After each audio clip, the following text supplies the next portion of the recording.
Hey, everybody, and welcome to Texas Three Steps, sponsored by Texas Sports Life. We've got a great show ahead of us today. Tyler, what do we got going on? Yeah, we got a good show today. We're going to be talking about Luka Magic against Pandemic P, Paul George. We're going to be talking about the Lakers just getting after it and making Charles Barkley cry, probably somewhere in his room. We're going to talk about some of the other NBA teams. We'll talk about MLB, NFL, college football, see what's going on with those sports. Spoiler alert, not much, but NBA is exciting. I'm excited about NBA. So I think that's what we're going to start off with. First, Cody, kick us off with some NBA. Go. All right, so in the NBA, let's start out in the East, where those playoffs have been ridiculously boring. The Heat, Celtics, and Raptors all swept their opponents.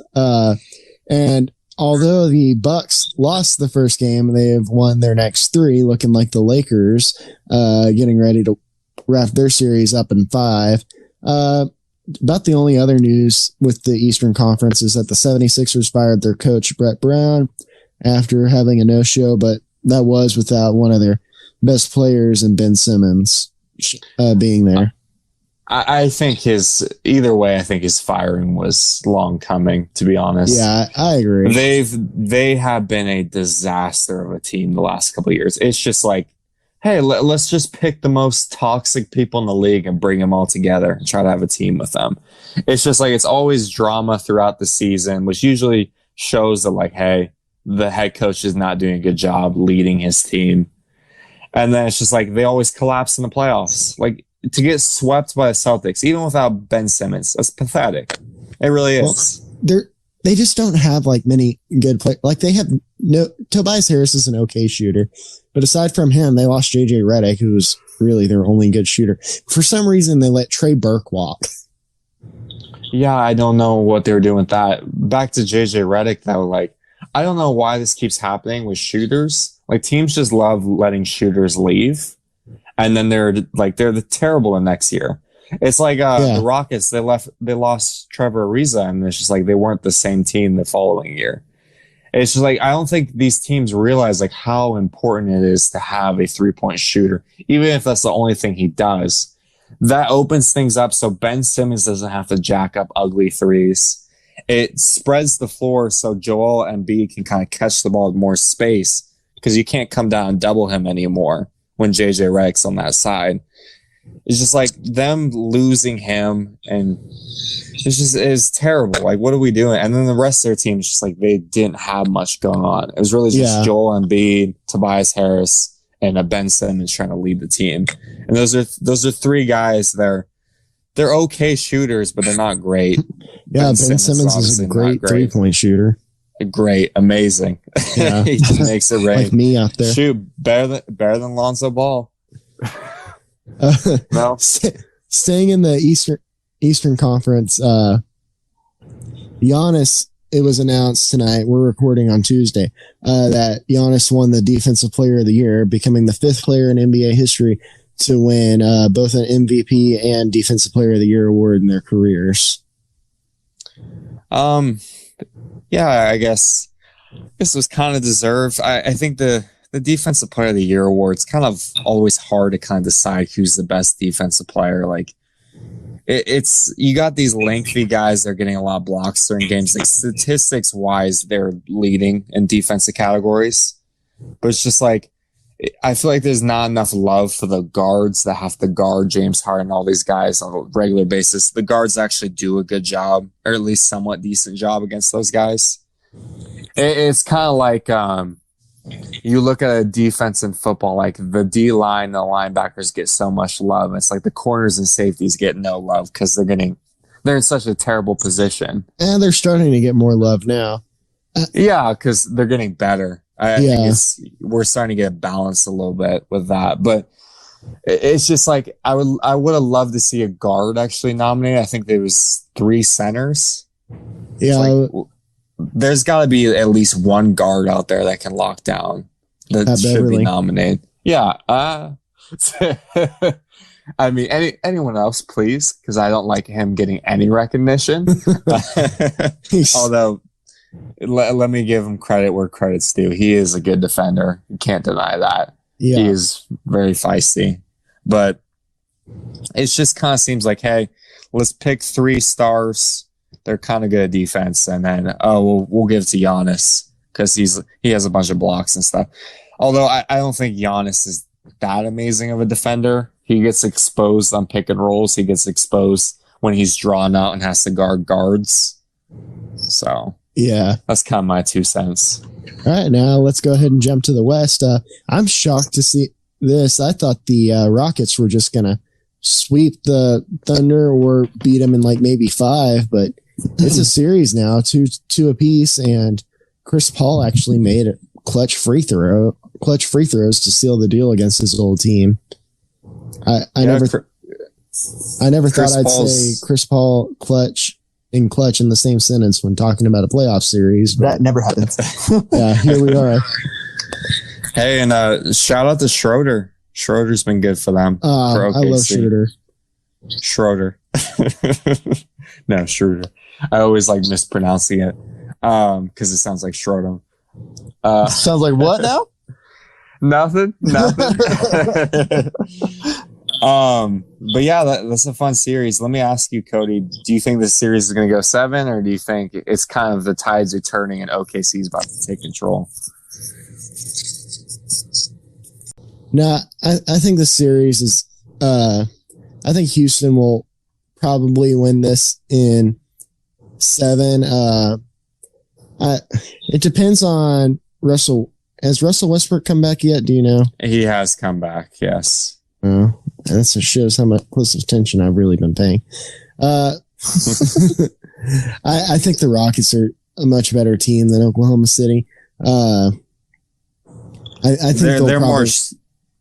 Sorry, they're more streaky though. I think that's kind of been their Achilles heel. Yeah, they could. They still when it comes down to games where they need to be consistent, make those small plays to win games. They're not one of those teams. Yeah, but they're also playing the Thunder, who they don't really have a go-to scorer guy that can keep up with Harden and Westbrook dropping a combined 70. What are you talking about? Steven Adams. Oh, sorry. The Last Samurai. Or what about Dort? Everyone's so a big fan of Dort. The new GOAT.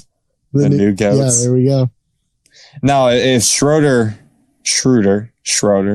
whatever. Something like that. I think it's Schroeder. Schroeder, whatever. I think it's German or whatever. If he can be plus 11 like the last game and score 30 points, be 10 of 16 for shooting from the field, like that's going to win them games. That's going to allow them to pull this upset. But they'll probably need a little bit more. Like it can't just be Chris Paul and Schroeder. Yeah, Schroeder. They need Gallinari to ball out too. Gallinari was 3 for 10 last game, so they need him to step up. He was doing a Paul George impression. He was doing a Paul George impression. Speaking of P bricks, P pandemic, PG 13%. Well, he's PG minus 13. He's plus about 31 in tonight's blowout against the Mavericks. But we're not going to talk about that game. That game just hasn't happened before we recorded. How about that? Yeah, it didn't happen. We had a feeling. We just had the strong feeling that P Bricks is going off, and the Mavericks decided not to show up. And the Clippers bench can go F themselves. Whoa. The officials had a great game too. That is the most annoying bench I've ever seen in my entire life. Yeah, they got some characters on that bench. They're just annoying. I'm waiting for their chemistry to fall apart.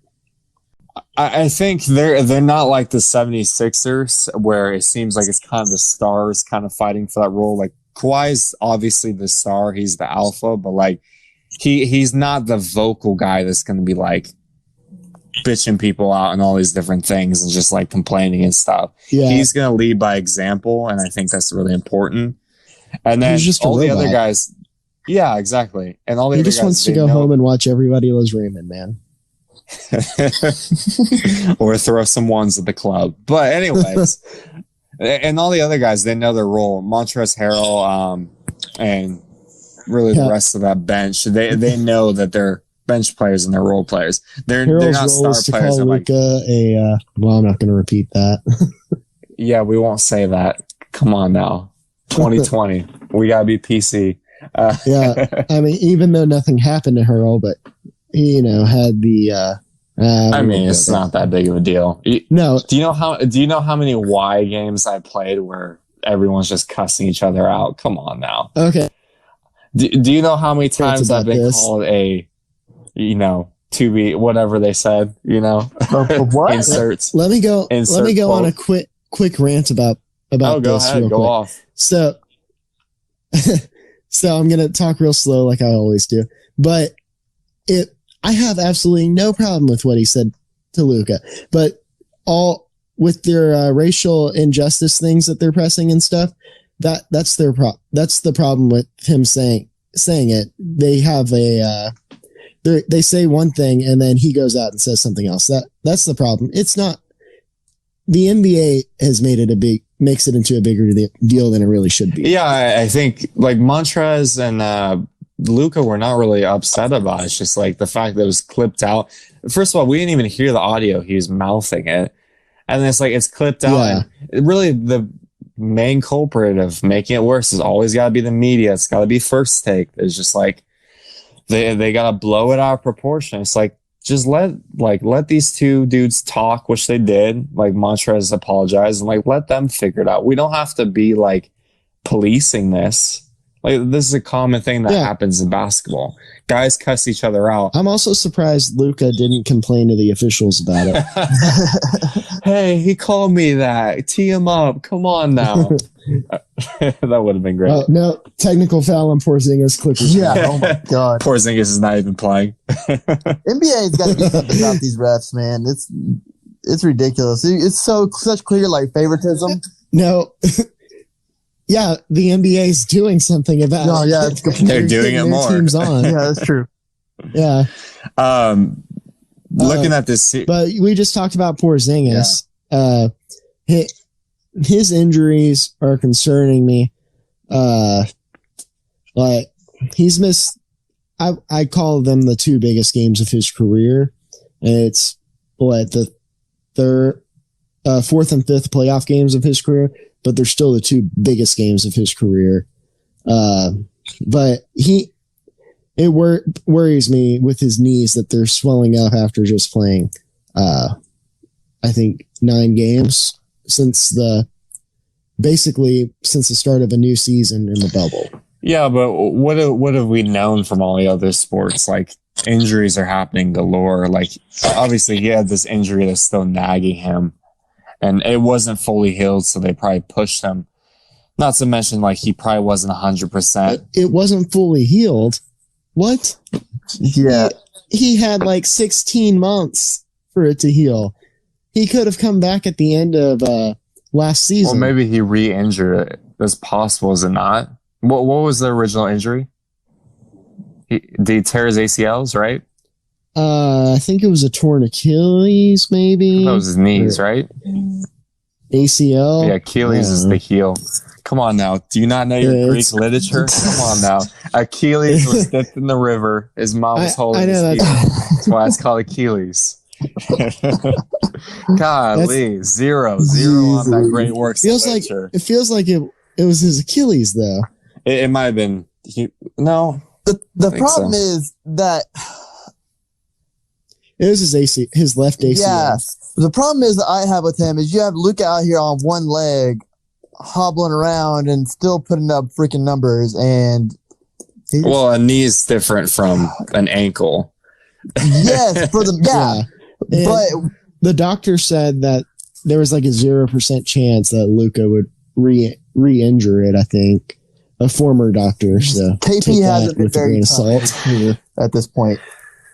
But I think it would be smart probably if the Mavericks just shut him down from this point on, I think, and just let him especially figure out maybe they need to drain down his knee. 3-2. It might be the same thing. Didn't Kobe have a similar injury and they had to keep draining his knee?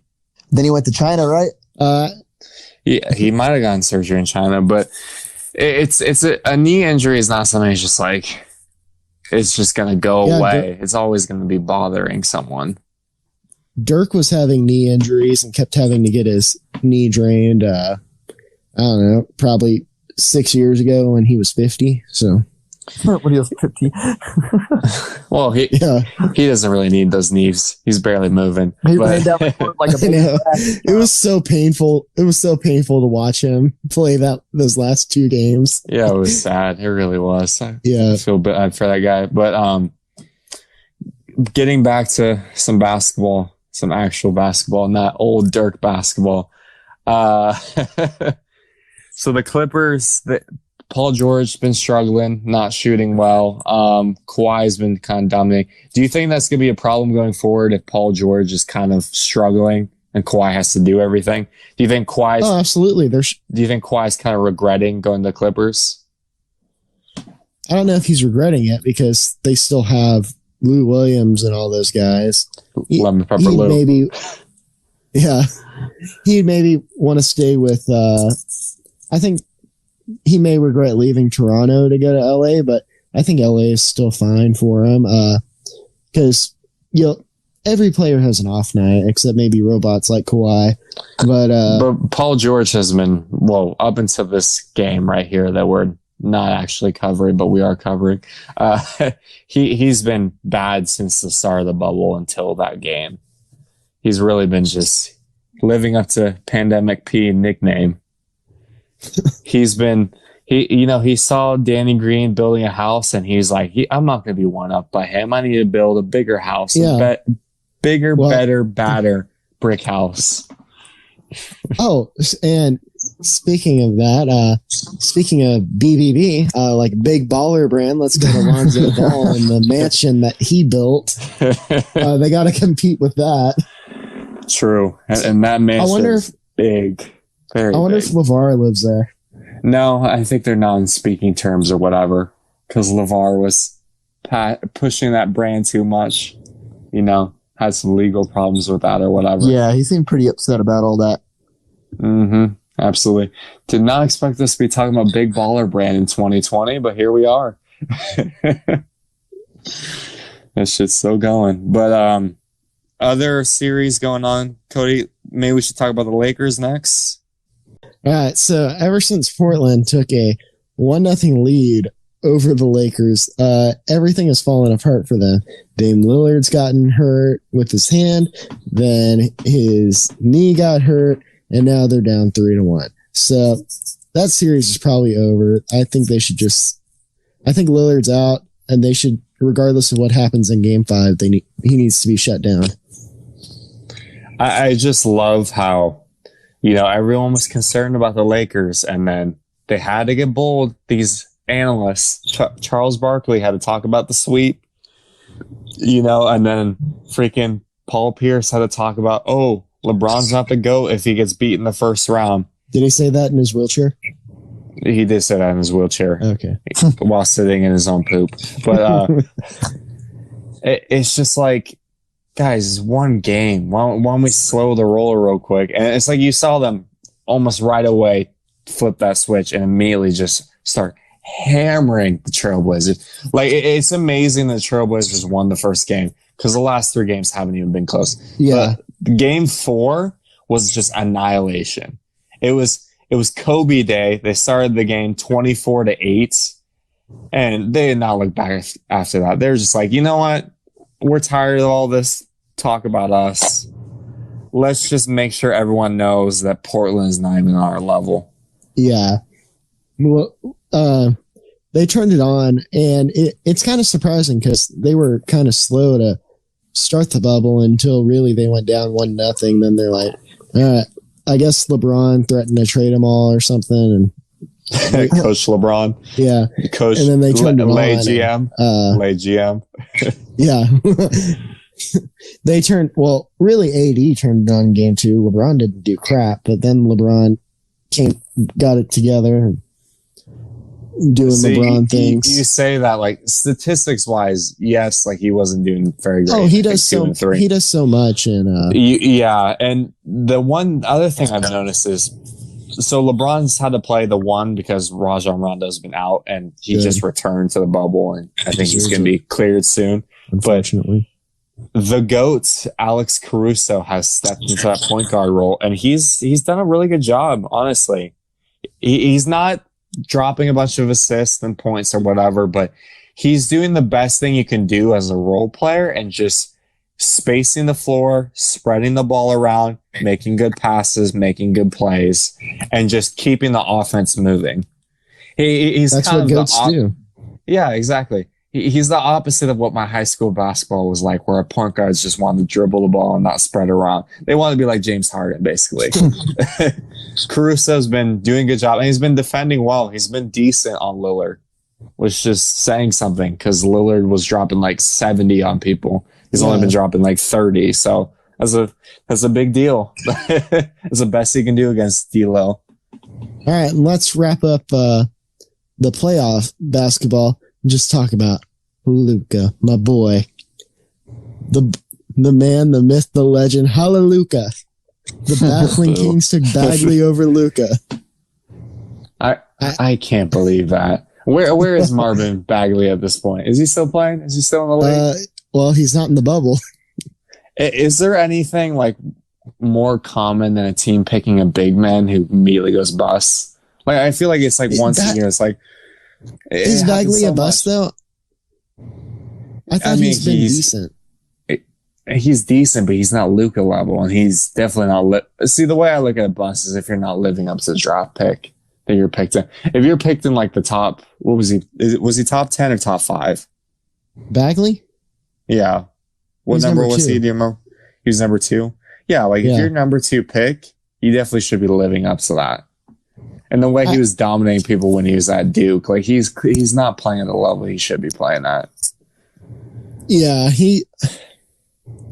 I think he could still be an okay player.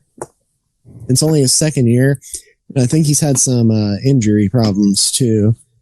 In 2019 and 20, he only played 13 games. He averaged 14 points and 7.5 boards. Not horrible. Yeah, but he's injury prone. That seems like a common theme with Duke forwards and centers. It's like they're very hyped up coming into the league and like they have injury problems. Yeah. You look at him. He's only played 75 games in his career. Yeah, that's not going to get done. Now, he's in a shit organization. Oh, yeah. So that's kind of tough for him. Maybe he'll get to be moved somewhere else and that'll be a better opportunity for him. Hopefully. I don't think anyone ever wants to play for the Kings. Yeah, for real. So, what's worse, the Kings are playing for the Knicks at this point. Oh, Knicks. Yeah. Because Knicks fans have ridiculous expectations. Yeah, Kings is like, oh, we're not making the playoffs this year. Oh, darn. Oh, no, me and my buddy who are the 2 fans of the Kings. Oh, we're going to be so bummed. Kings fans talk a lot of crap on social media for some reason. They easily get burned, but they talk a lot of crap. It's kind of like another fan base I know here in Texas. I wonder who I'm referring to.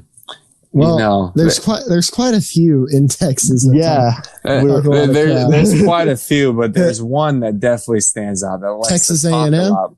Oh yeah, that one. I thought you were talking about Cowboys fans. That's what I thought at first. Oh no, it's not about college team. Yeah, well, it's kind of the same area, is it not? Yeah, that's true. Usually the crazy A&M fans that talk a lot of crap happen to be the same crazy Cowboy fans that talk a lot of crap and have unrealistic expectations. It typically stems from a lack of knowledge about sports and football.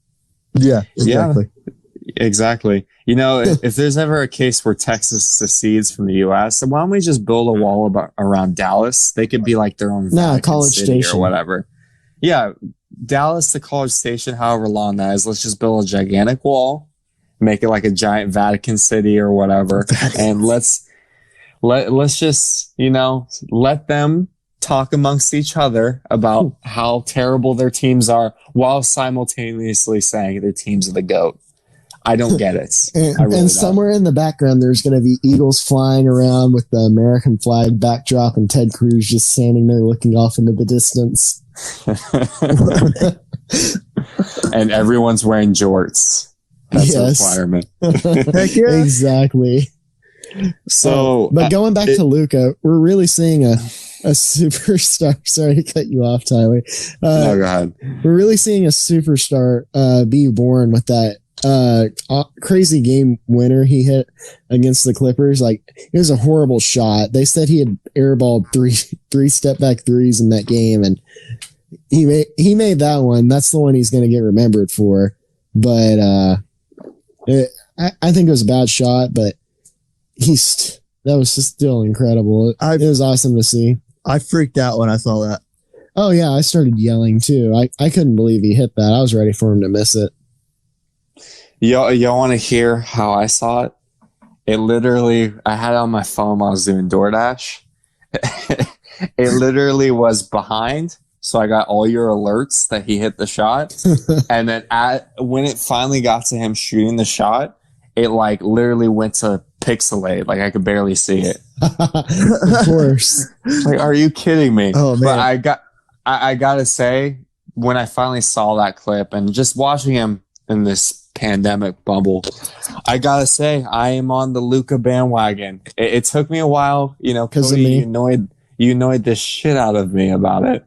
It would have been a lot sooner if you just stopped like every day. Luka's the best. Luka's the best. Yada yada. I love Luka so much. He's the truth. He is. I love him too. Screw Paul Pierce. It's Luka's the truth. Yeah, let's do it. Paul Pierce does not deserve that title anymore because he's on ESPN talking some bullshit. He's not the truth anymore. Luka is the new truth. You can't be the truth when your beard looks like Paul Pierce's beard anyways. So yeah, that's just or tragic. If you crap your pants in the middle of the game. Yes. Hey. How many times are we gonna reference that? Hey, don't knock that unless you've been there. Here we go again. That's another cute story. Oh, is that going to be next week's Q story? That is not. It could be next week's Q story. But I wonder, Cody, what is this week's Q story? All right, continuing our new trend, we have Q story starring our own Quentin Radford, and this week's story is pretty darn entertaining, if I do say so myself. What do you got to tell us today, Quentin? All right. Yeah, this weekend Q stories. This is a throwback to my Army days. Back when I was in boot camp, we were doing a thing called land navigation. Basically, we get a map and a compass. We chart ourselves and we march our way through the woods, right, and just try to get from one point to the other. Well, when I was going through the woods, out of nowhere, I'm just walking along the trail, and out of nowhere, I hear, "Hey, Radford!" And I turn around, and this kid throws a live mortar round at me. What? It hits me directly in the chest and falls on the ground, and I'm just sitting there staring at it, and I'm like, this is a freaking mortar round. A couple things I'm like, thank God I didn't die just then. And two, where the hell did you find this, right? And so the kid's like, ha, ha, I got you, picks it up and starts running around and starts chunking it at all these other kids out there. All these other soldiers and everybody. And so he's just running around throwing this live mortar round at everybody. And this is the only time in my life that I've ever snitched on a single soul. I walk out of the woods and I'm like, right. Hey. I don't believe that. Hey, calm down now. I walked out of the woods. I was like, hey, drill sergeant, this guy's throwing a mortar round at people. I was like, I don't know if this thing's like active or what, but this guy is pretty damn dangerous. So can you go check on that? And so this drill sergeant goes and pulls everybody out of the woods, finds the mortar round, and is like, holy shit, this thing's live.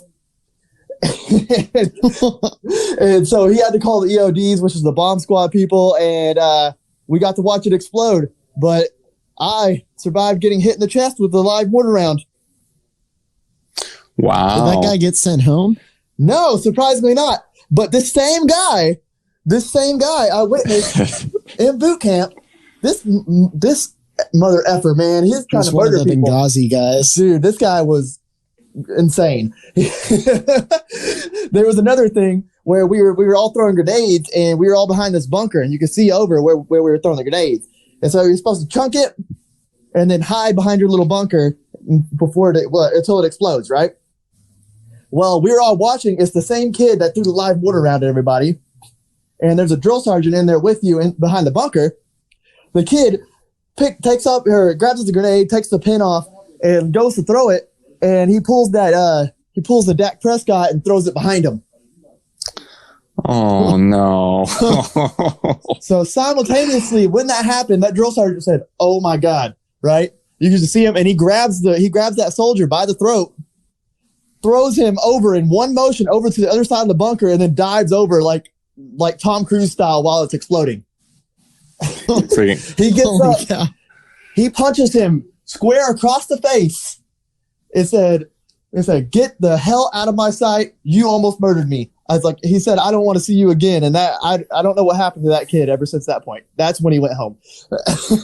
Yeah, so I think we need to replace Quentin with that kid so we can just get that guy's stories. Yeah, I think he might have some better stories than me, but yeah, shockingly. That kid almost murdered me and about 9 other people during boot camp.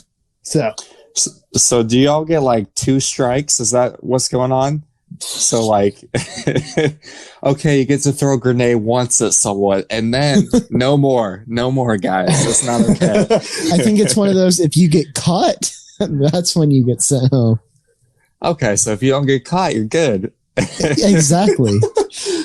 I feel just like lemon pepper Lou. Yeah, for Bill. Just like lemon pepper Lou. Shouldn't have got caught. Yeah, exactly. I wonder how many times James Harden's broken the rules so far. Oh, probably plenty of times. But yeah, he probably gets away with it, you know. He just brings the girls into the bubble inside of his beard. You can't even see them. That's gross. He probably invites the refs over with him. I mean, yeah, makes sense. He gets the love from the refs. He gets the love from the girls. The question is, which love does he get more? Probably the refs. Ooh. I don't know. If those girls saw him without that beard. What's up, Q? If those girls saw him without that beard, they take one look at his actual jawline and walk away. What if his beard was like a toupee that he just like glues on? Like Trump's toupee? Yeah. You know, I don't think it matters if he doesn't have a beard, because if he shaves the beard, all he has to do is just take a wad of Benjamins and just cover that up, and he's good. He's golden. Just tape that to his face. Just money beard. You know, get like $1,000 mask. Just cover that up. You know, be smart, be safe. Hashtag money beard. Hashtag money beard. Getting back to your story, another question I had: are all Army people exactly what everyone expects them to be? Like, are you guys all just idiots like everyone thinks? From my experience, yeah. Just a bunch of meatheads. I literally never hear a story of like Army guys being smart and responsible. It just never happens. I'm not smart nor responsible. Oh, we know. Even in movies, they aren't really that responsible. They're pretty reckless. There's always that scene like before they go off to war where they're just kind of digging or just messing around. Excuse me, just messing around. I know what you were about to say. Yeah, I don't know what I was about to say either. I was saying messing around, obviously. Yeah. There's just a little typo. Yeah, man. I don't know. I have some pretty risque Army stories that I really shouldn't tell otherwise. But yeah. Do you own a Jeep? Do I own a Jeep? No, he owns a Camaro. Come on. Oh, Camaro. So get your car right. Q, for the listeners, are you married yet and have kids? Surprisingly not. Wow. I was if he answered the other way, I was gonna follow up with, what did your wife do when you went away? Oh man. Well, that's just sad.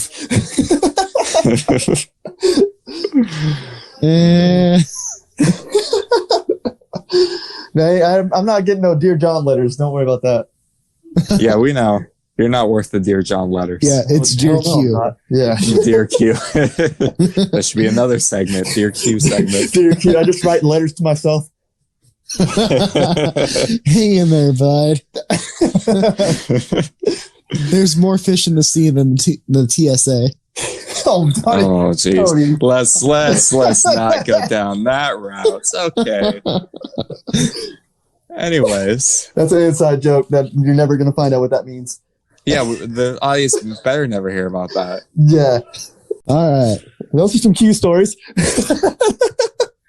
Yep, that's Q story number 2. We'll figure out what the title is for that, but I think we're on to some baseball now, right, boys? Let's jump over to baseball and get some of those Quintavious nuggets. Take it away, Quinn. Yeah, so the big news right now is the hurricane coming through down in the coast right now. And the Astros have had their game postponed against the Angels. And I don't really know much details yet on when they're trying to reschedule that game, if they're going to try to add it to the end of the series, or if this entire series is going to be postponed against the Angels. But yeah, that sucks for them. I mean, this sucks for anybody having to deal with this. I know Tyler's down there right now dealing with this. Yeah, I'm stuck here, and I don't know stuck if we have practice tomorrow. I don't know. Still no word.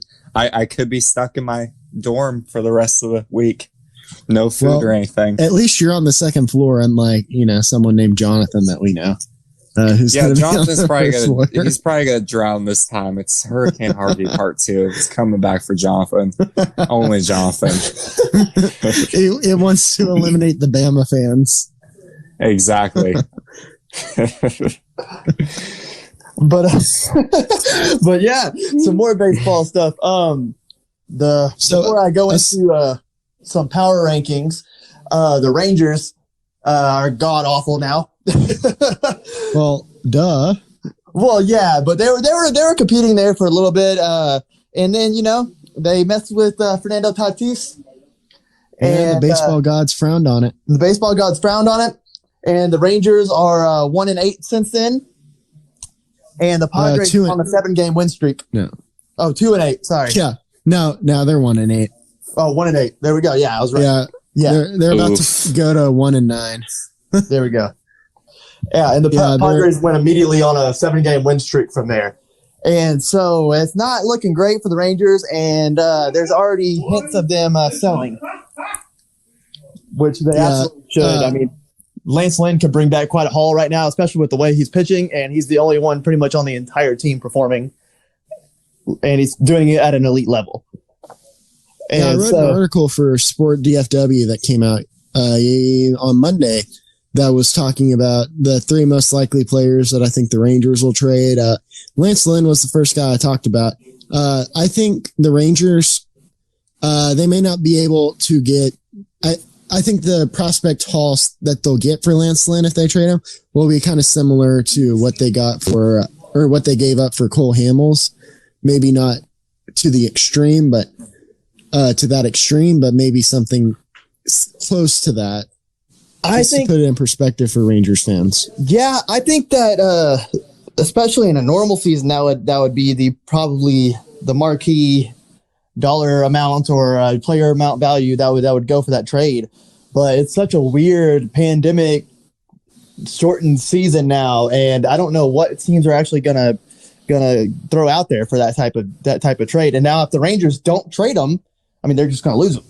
And so he's under contract for next year.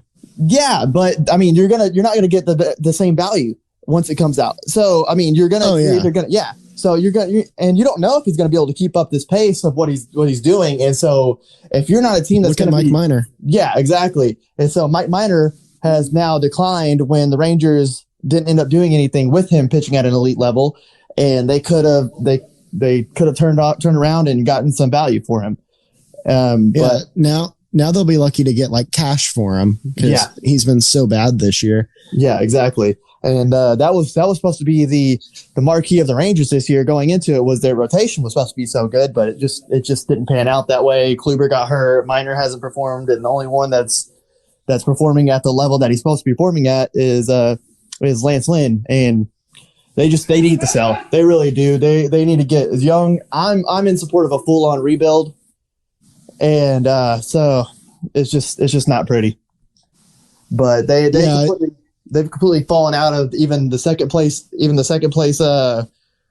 race and the wild card race, they don't have a shot anymore, basically, unless they like. Yeah, they need to. Yeah, and so it's just going on year after year. This looks like the same thing over and over. And if you want to keep flirting with mediocrity, then you need to sell. So. Exactly. They need to get rid of some of these older guys. The first move that they need to do to show that they're going to start playing younger players is designate Jesse Chavez for assignment. I 100% agree with that. He's been so horrible this year. I probably could be better. Yeah, he's been god awful. But yeah, we're signing Carlos from the bench warmers. Carlos from the bench warmers. Shoot, he's 12. Yeah, so they could have him for a while. Hey, that sounds like a good age value for a good contract there. I'll sign him for freaking 25 years. Exactly, bingo. But the problem for the Rangers is it's kind of good, kind of bad. Aside from Lance Lynn, they don't really have any older guys that have any trade value. Yeah, they really don't. Danny Santana's been horrible. Elvis Chirinos are both hurt. Dietrich has been horrible. Todd Frazier has value, but he's got this year and then a team option for next year, so who knows with him. Yeah. It's just not looking well, man. I mean, they got some young talent that is going to come up. Leote is now up and he's playing. He got his first major league hit on a broken back single yesterday, and I mean, Josh Jung is going to probably come up here in like a year, maybe a year and a half, and I think he's going to be a stud. But they could bring him up this year if they trade away Frazier. I think they should. I mean, it's a shortened season. You're not going to ruin a player. Yeah, you're not going to ruin a player by showing a major league action this year. It's not a full on season. Anything if they come up and they do bad, so what? It doesn't matter at this point, you know.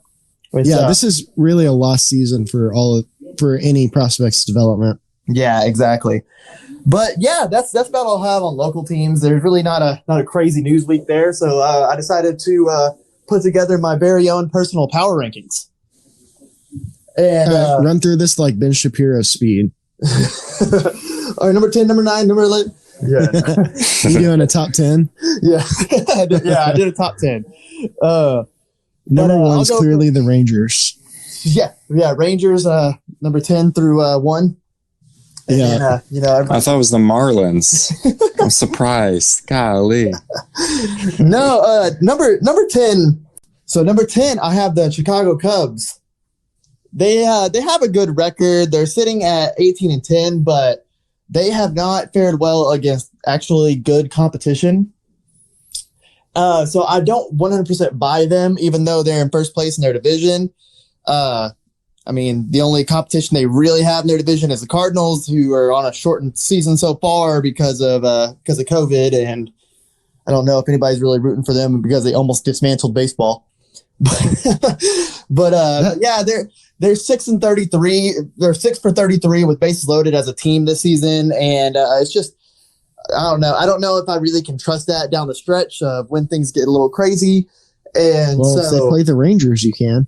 Yeah, right. Yeah, that'd be the most dull game ever. There'd be no runs scored, but you see bases loaded like 9 times. No, the Cubs would hit a couple grand slams against the Rangers. Yeah, of course. Yeah, the Rangers would give up 4 of them in a row. Yeah. But yeah, no, I got number 9. I got the Braves. They just got Acuna back, and so that's huge.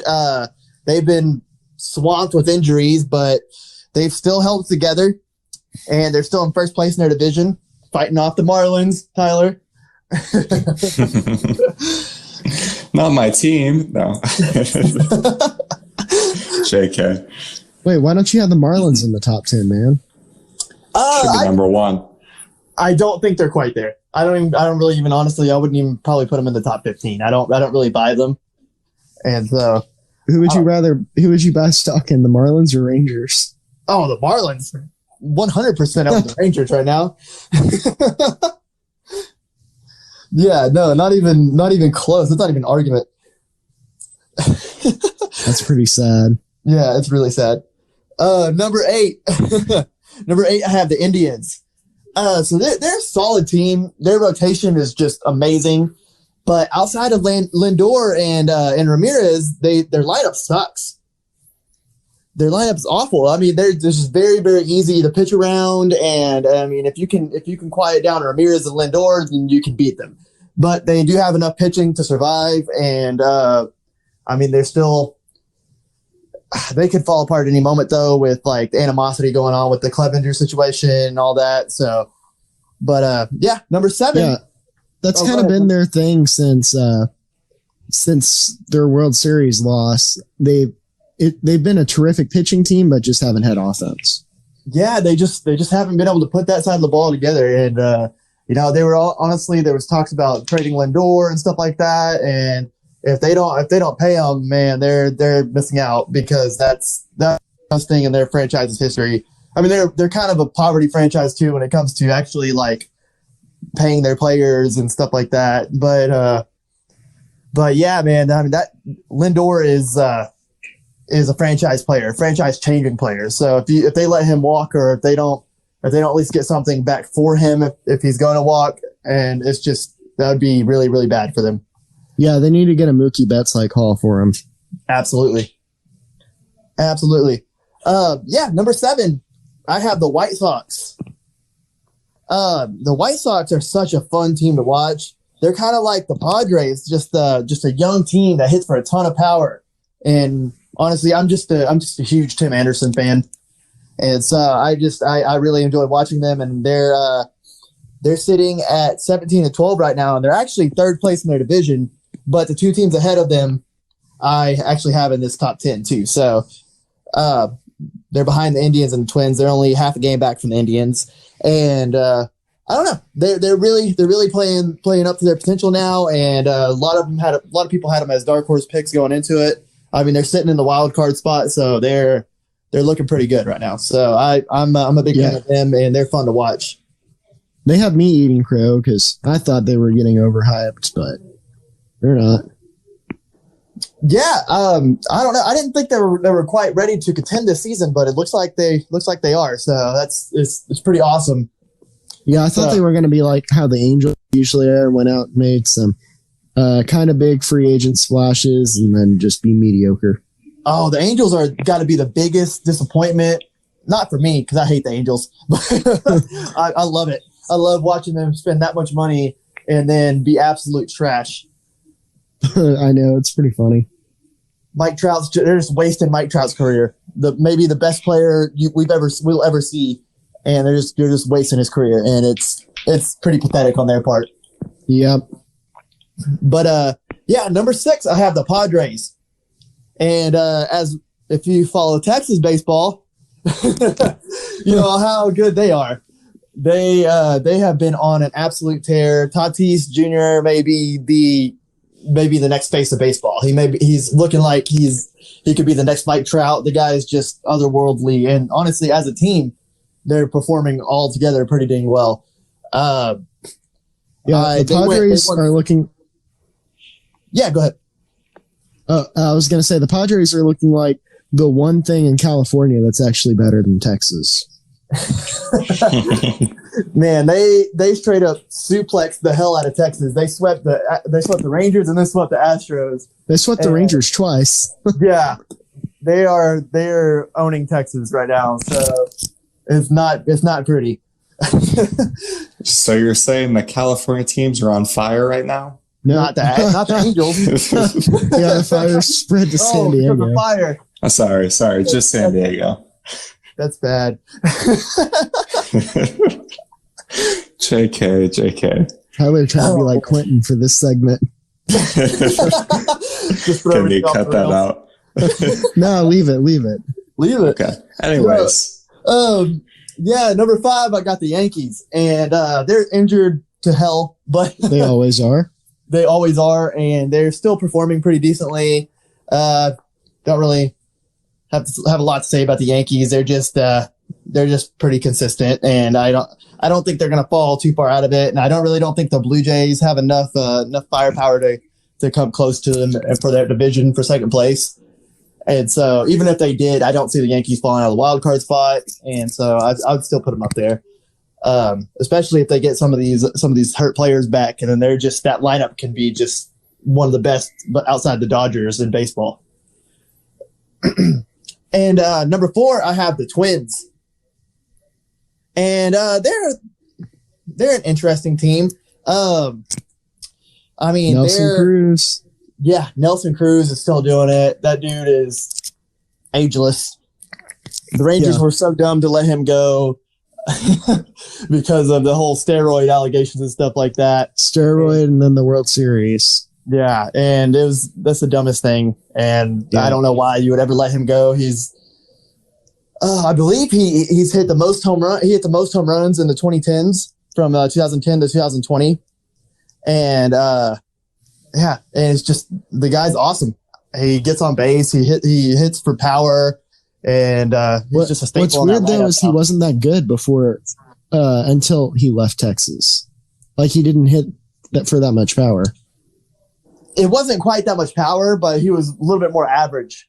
And he's just, as soon as he went there, he just took off, man. And so he figured out some other stuff about his swing, and just, the guy's amazing.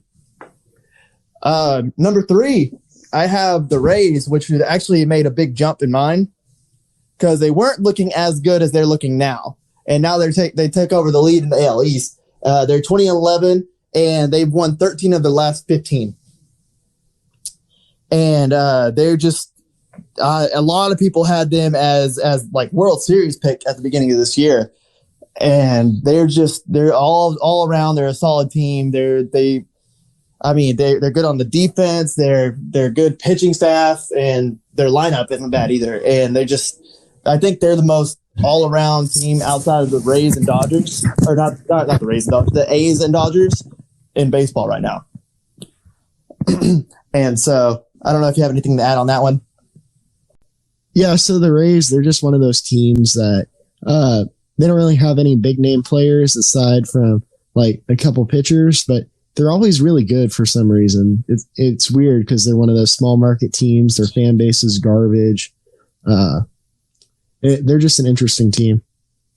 Yeah, and they're just like the team I have next on this list at number 2, and that's the A's. Same thing. They're just the Moneyball teams, They just figured out with not a big payroll every single year, and every single year they're at the top, one of the top contending teams in baseball. And it's impressive. And for the A's, Billy Beane has done it countless of times. Just Moneyball works, and I don't know how they keep figuring it out. And I don't know. Rangers need to take some pointers though. Yeah, for real. Especially with their gigantic payroll that they still have. It's insane. The A's and Rays have a fraction of these other competitive teams' payroll, and they're just consistently up there. Imagine Billy Beane with the Angels payroll. Oh my goodness! What all he would do. Oh yeah. It's crazy, man. I don't know why the Angels got to be. Thank God we're not the Angels as a Rangers fan. Yeah, being a Rangers fan is bad, but you could be an Angels fan. At least if we were Angels fans, though, we would have seen them win a World Series. That is true. They did win a World Series. We have not. I saw them lose back. Very, very heartbreaking. And number 1, I have the Dodgers. And what can't you say about the Dodgers? They're 22-8. They might be a top 5 lineup in MLB history. Oh, most definitely, I think. Yeah, they are. They are a top 5 lineup. Their bench players would probably be starters for the A's. Oh yeah. And it's crazy, man. They're so freaking deep and so good at every level of the field. And it's just, oh man, that's what money can buy. And they're still not going to win the World Series. They're going to find a way to choke and lose. I don't know, man. I guess they have been there multiple times before, and they have choked multiple times like that. But I don't know. I just wish that I just hate that we have this coronavirus season and got robbed of seeing what type of numbers that team could put up over a 162. Yeah, they'd probably give that Mariners team a run for their money in terms of wins. I think so too, man. The Mariners 116 game season, Yeah. 116 win.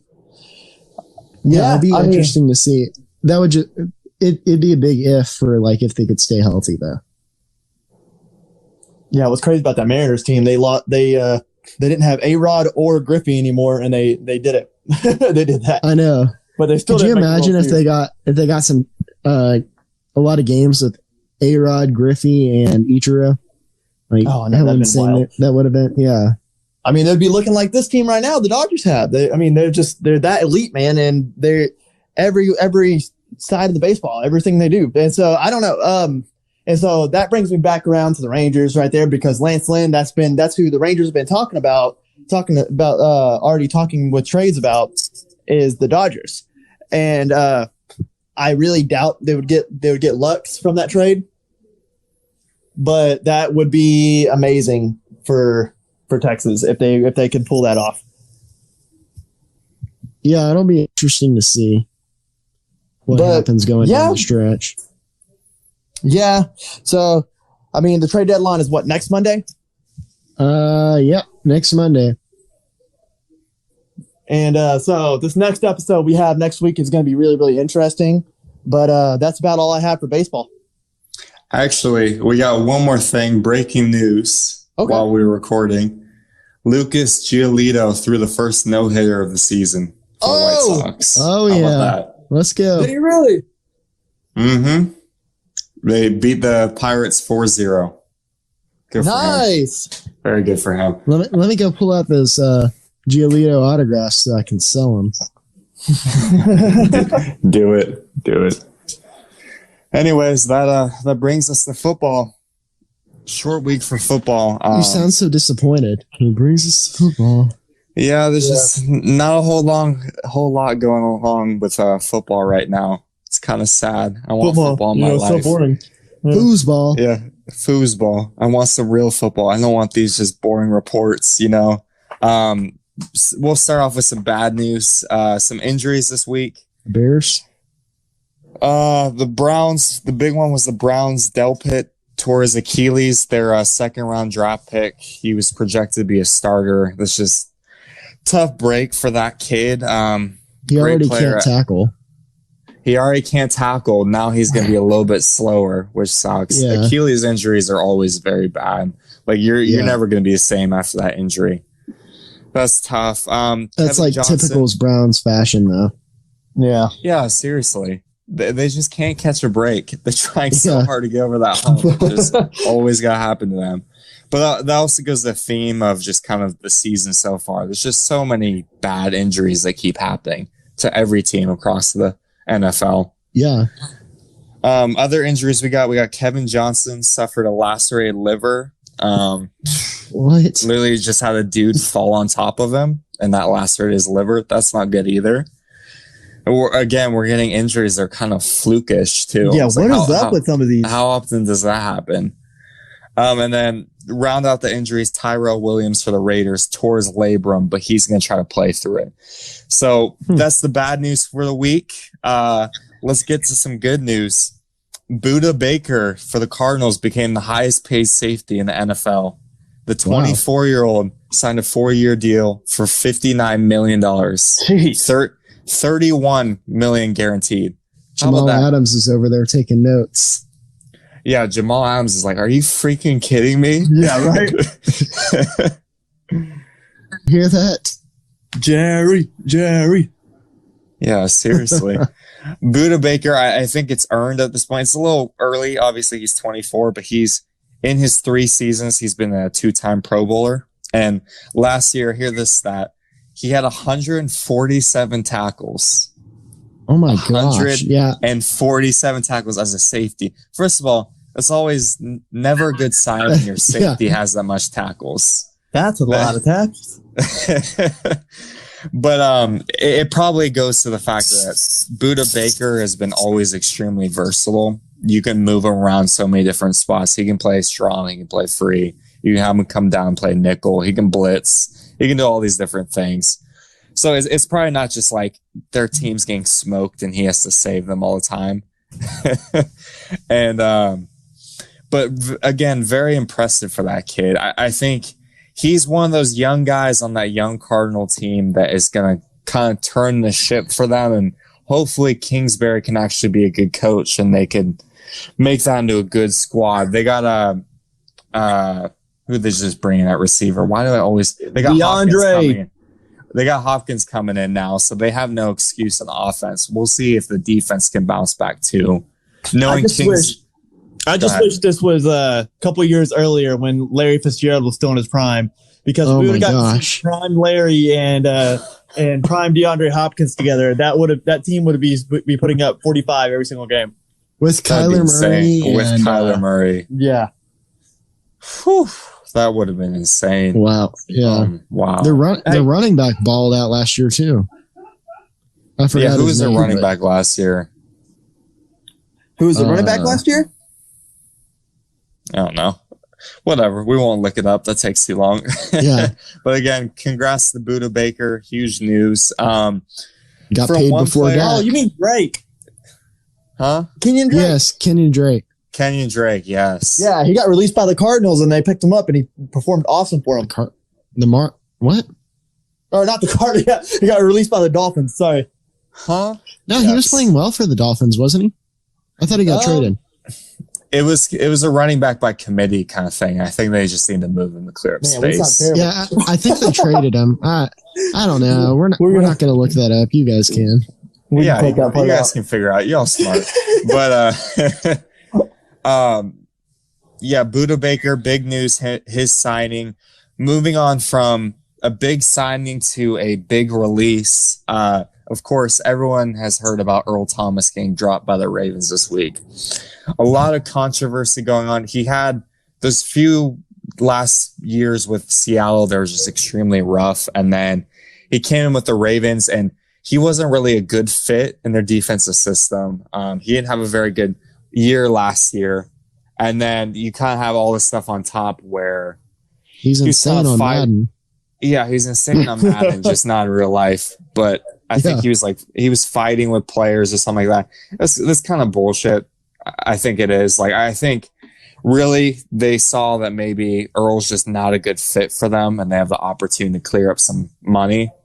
And then they just kind of floated that rumor out. There's probably a fight, but probably wasn't that big of a deal. Jerry Jones. Is he going to phone home? Is he going to return to his home state of Texas? That is what everyone's asking. I say no. I don't think it's going to happen. Yeah, there's been reports saying it's not going to happen, but Jerry Jones, old Jerry Jones, he shut down some of those rumors today saying, hey, it's not a done decision yet. Shut the hell up. He did say that. His coach doesn't want him, so, Yeah, I think people are realizing that, Earl's a great player, but he fits a certain system. He came from the Legion of Boom. That's the Pete Carroll defense. Dallas does not run a similar defense like that. And then you're bringing him in. It sounds like he's been having problems the last couple of years just fighting with teams. That's what I was going to add. You have two very successful football programs that are that have moved on from him, and mainly just because of the personality. And so, do you really want to bring that in? Especially to a team like the Cowboys, who it seems like they always bring in personality problems, and it never seems to mesh well. So why would you want to risk that? Yeah, and at the end of the day, it's like I think how old is he? He's 31.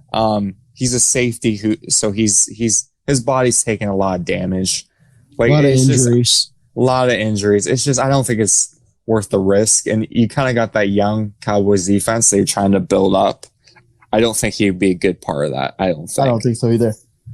Yeah, so we'll see where he goes. If you guys don't think he's going to Cowboys, is there a team that jumps out to you where he might be a good fit? I heard rumors of some people are like, oh, they should just make a Legion of Boom down in San Francisco. But I think it's the same problem with the Cowboys. Like, I don't think that's a good fit either. So hear me out here. What about Tampa Bay? Since Tom's going for it. Tampa Bay. Gronkaneers. Yeah, Gronkaneers. Shoot, why not? Do they have cap space? It seems When's like Edelman going to join? Yeah, right. Seriously. Shoot, is Randy Moss gonna come out of retirement? Heck yeah. Dude, I bet Brady can still play, man. Oh, he could, just like T.O. Yeah, oh, is that T.O. third week we're talking about T.O.? Oh, wow. It's T.O.'s world. We're all living in it. It just keeps getting open, man. Yep. But back to Earl. I don't think they're going to have room for him on the Buccaneers. And I think I don't know. I haven't seen what that defense is like, but I think they're solid at safety to my knowledge. Solid. I don't know. Yeah, they aren't terrible at that spot. It'll just be fun. Come on, Tom Brady and Earl Thomas on the same absolutely. team. Come on. It's just fun storylines. They fight. They did. I saw they did have a signing today. They're beefing up that offensive line. Vince Wilfork? Offensive line. You said offensive beefing line it is up, where so you do want I your said beef. I went with the line. biggest guy ever. Yeah, it's Wilfork. They brought in one of Pat McAfee's buddies. Let me look up his name real quick. Adam Vinatieri? I said lineman, sir. How? AQ Shipley. They brought in the veteran AQ Shipley. Hey, he's got a cue. He's got a Q. Does he own Shipley's Donuts? Mm-hmm. He does own Shipley's Donuts, and he's somehow related to Q just through that letter. That's it. Not the same last name. Hey, it's like a big gang, you know. We just a Q gay. Where have I heard that before? Are we about to get canceled by CNN? Well, because QAnon. Yep. Because of QAnon. People keep people keep confusing my Twitter for QAnon. Just to let you guys know, I'm not QAnon. I mean, those Right. tweets. Hey, get out of here. You know, they kind of back it up. But anyways, that's honestly it for NFL. There was the one story about kind of the false positives with the corona test, but they retested those guys, and I think they all cleared. Yeah, it was just kind of a mistake with the labs. Yeah, it was 58,000 tests, I believe, and only 6 positives, and none of them were players. Yeah, so that was just kind of a scare. Like everyone was like, "Oh, is this a common thing?" But now I think they got it figured out. There's going to be little things like that going forward. Either that There's or gonna be Roger low Goodell. errors. What worries Roger me? Goodell just swept it under the rug. Said, "Hey, these are false positives. We're going to play." What worries me though is if a player gets a positive test back on a Saturday and it turns out to be a false positive and they wind up missing the game. Like if it happens to Pat Mahomes. Yeah, I think we have to be prepared for that. I think that's going to happen. That's why I think a lot of these teams, they're bringing like people like AQ Shipley, or I think that'd be good reason to bring in Earl Thomas just in case a guy goes out because of COVID. You have a veteran like that. Oh, so beefing up your team with veterans who can quickly learn the offense or defense is a good move. The Cowboys right are now. looking like geniuses for bringing in Andy Dalton. That's what I was about to say. Can you imagine this scenario, this storyline? Because everybody loves to run with Cowboy storylines like that. Imagine Dak gets sick, or Dak gets a false positive or something like that on a Saturday, and then Andy Dalton starts and has a good game. Oh my gosh. Oh, no. Gavin Dawson will have a no. field day with that. Cowboys fans are going to be even more annoying. Oh, no. Yeah. No. Cowboys fans won't be annoying. They're going to start fighting each other because, 10% of the fan base despises Dak for some reason because he took Romo's job, I guess. And If Romo didn't want his job to be taken, don't break your back, bro. I don't think that's how that works. Yeah, that basically does it for NFL this week. We're still a couple weeks out from the season, and there's not really anything exciting going on. It's like Hard Knocks with the Rams and the Chargers. It is slow and boring. It was supposed to be exciting, but nah, it's not happening. But we'll move on to college football next. That's also not quite exciting. We got a little bit of chaos going on, but not a whole lot. We'll talk about that in a second. And we're back with college football. College football is like NFL this week. There's not a lot going on because obviously the season still hasn't started. I think we're about a week away from the first game. It's like Austin P or whatever or something like that. Like game nobody cares about. So we won't even talk about that because nobody cares. We do have a COVID update. Shocker, I know, right? It's like you haven't heard enough about COVID. What? COVID up. COVID's going on? Yeah, crazy. We're in a pandemic. I wouldn't know. Man. I'm dealing with. Could you imagine being on a desert island and what? There's a pandemic. There's murder hornets. There's 2 hurricanes coming for Houston. What? Fire tornado? take me back to the Take island? me back. Please? Exactly. But yeah, COVID update. A lot of stuff happening with the big schools. NC State paused after 27 positive cases. Boom, that's a lot. Oklahoma has 17 current cases, but Lincoln Riley and them are like, oh, let's keep going. Of course. We can run the air raid with our third string and make the playoffs. No big deal. Yeah. Seriously. Well, because there's no teams anymore. Yeah, they don't need a defense anyway. They can make the They'll still beat playoffs just Texas. to get blown out in the first round. Exactly. Which means if they Texas won't, so you just played yourself there. But continue. Yes, I did play myself. Other Texas school, Texas Tech, had 21 positive cases. They have their first game with Houston Baptist in 2 weeks. We'll see if that game actually goes through. Did you say Texas Tech? I did say Texas Tech. Are you about to say something dumb? How did you know? More than likely. I was going to say they're just replacing the Raider Rash. Oh, jeez. And we will not touch on that. No pun intended. What team is next? And then in the great state of Alabama, they had students returning this week, like most universities. And get this, after having 1% positive rate on the introduction 1%? test, 1%.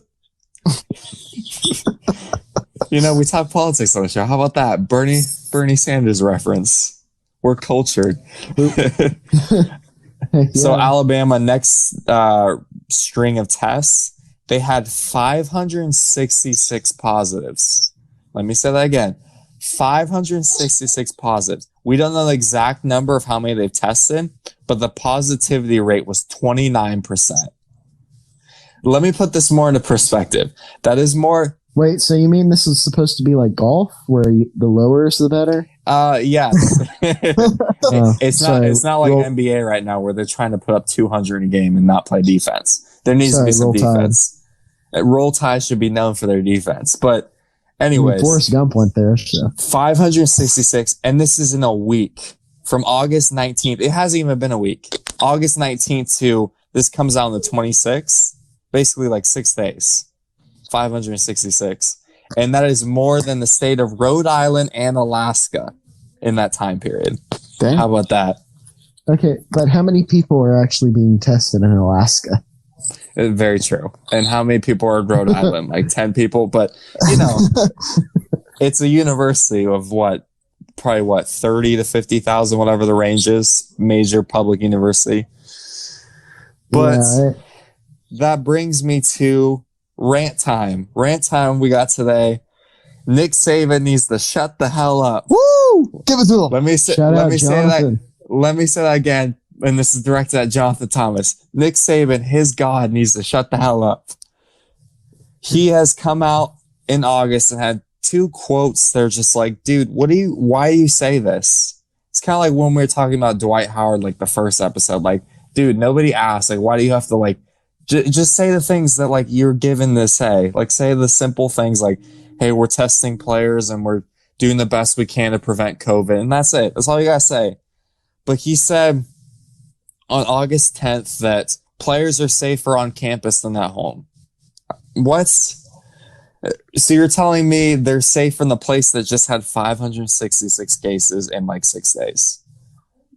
So if they made the campus a bubble and got rid of all the students and just had athletes there, I would agree. Yeah, but it's not in a bubble. Like that's And the crazy thing is these tests they're doing like I think it was called like cluster testing. So they're going to start testing like 1,000 students a week. So there's going to be consistently probably a high number of cases, but with these cases coming out, so the mayor said the truth is that the fall in Tuscaloosa is in serious jeopardy. That's huge. And then with that, they've banned all social gatherings and they've banned all partying, all really any fun on campus. And like they're trying their best to just ban things, and I think they'll stop the cases, which who knows, maybe it will. We'll see. But getting back to Nick Saban, it's just like, dude, it's obviously like a lot better if people are at home with their families where they can kind of make a plan with their families and they're not on their own as like 18 to 22 year olds just trying to figure it out. I disagree. Trying to go. Yeah, shut up. Now, obviously, there's some dumb kids out there that are just a problem no matter where you go. But like, but when you want to have that football season that bad, yeah, and that gets into his next statement. His next statement, he said, "Everybody acts like we want to play for the money. We want to play for the players. I want to play for the players." Shut the hell up. I don't care if those players get COVID. Nick Saban makes $11.5 million a year. He's the highest paid public official in the state of Alabama.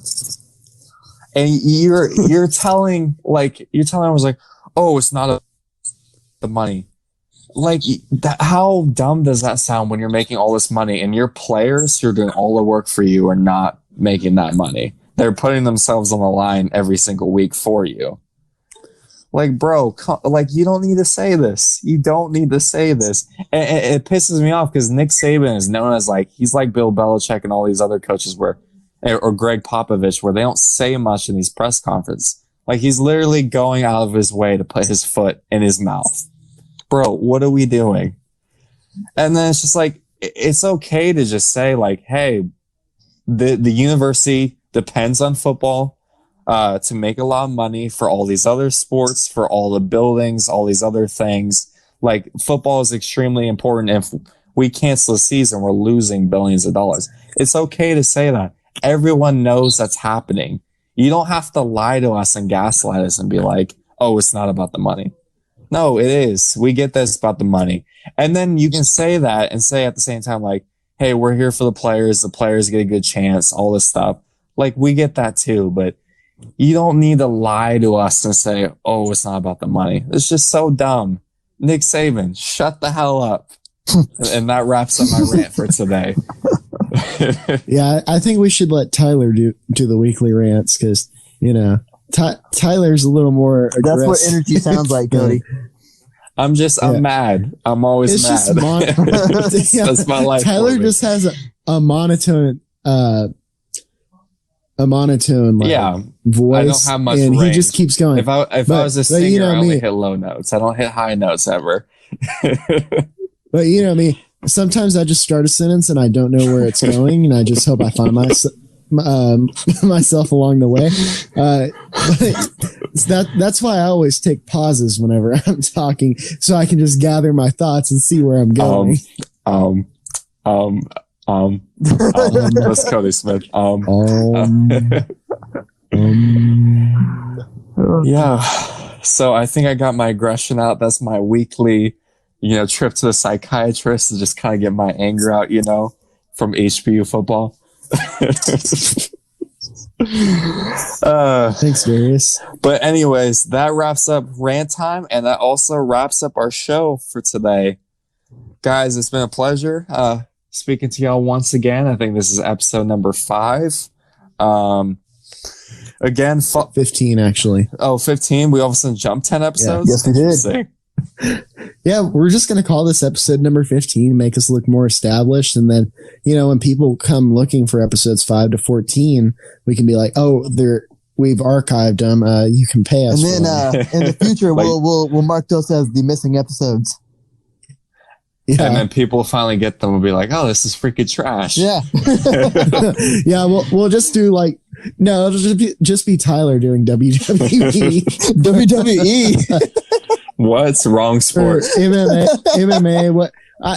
As you can tell, I clearly do not watch. You don't. But speaking of MMA, I'm back this week with Matt Powell. We're gonna do another episode for our T3S fight preview of UFC Vegas fight number 8. That should be a lot of fun. Other things to talk about to wrap up the show. Again, follow us on social media at Texas 3 Step, Instagram, Twitter. We're on Facebook too. If you're like 70 years old and you love like racist memes or something, I don't know. Whatever you boomers are into, I don't know. Also, side note, Tyler is also active on Facebook, which explains a lot. So no, continue. I'm not. Throw me under the bus. That's not it. I'm not. Quentin is extremely active on Facebook. Oh, we know. Quentin, what? Man. And anyways. Oh, you guys should definitely follow Quentin on Twitter, because you just need to scroll through the arguments he has. I like to argue. I'm a very argumentative person, but I do love everyone. ELE. Everybody love everybody. Okay, great.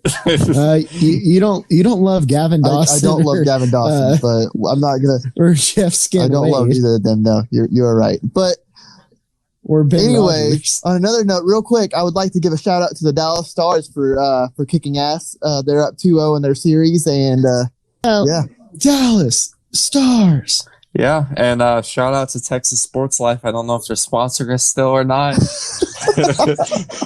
Unclear. I don't know. Kind of just like been ghosting us. Let's see how it is. I don't know. Tweet, but okay. Like, come on now. But well, there goes that sponsorship. Well, they don't listen to it anyway, so that is true.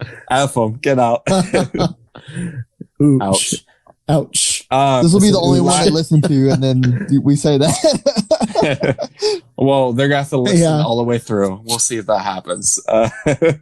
Last thing, before we close this out completely, we're going to be coming with short clips on YouTube throughout the week. Q stories will now be cut every week. So if you just want to hear Q stories and you hate the rest of the podcast, we're here for you. We'll also have rant time, and then any other segments we have, we'll have those separate too, along with still being in the podcast. So if you don't have time during the week, you got 5 minutes, just go on YouTube, pop those babies on, get out some aggression at Nick Saban or listen to a stupid story from Q, whatever floats your boat. But again, that's on YouTube, Texas 3-Step. That basically wraps up our show. Thanks again, guys. We appreciate you. I love you. And I'd appreciate you. Shout out to Darius Young. We'll be we'll be back next week, Wednesday at 8 a.m. And see you guys. Love y'all. Adios. There we go. I love you.